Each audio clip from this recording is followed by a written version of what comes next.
That's why you have been called to be a part of the church. It is this message to share with the world.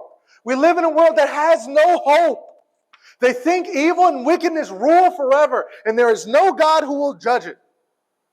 Bad things happen, and there's nothing in which we can do. But that flies in the face that Christ is going to return.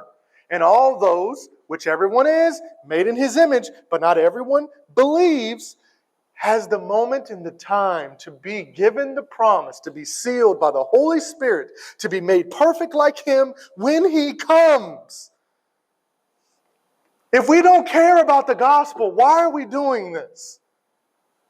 What is the purpose if we are unwilling to put ourselves on the edge and proclaim this?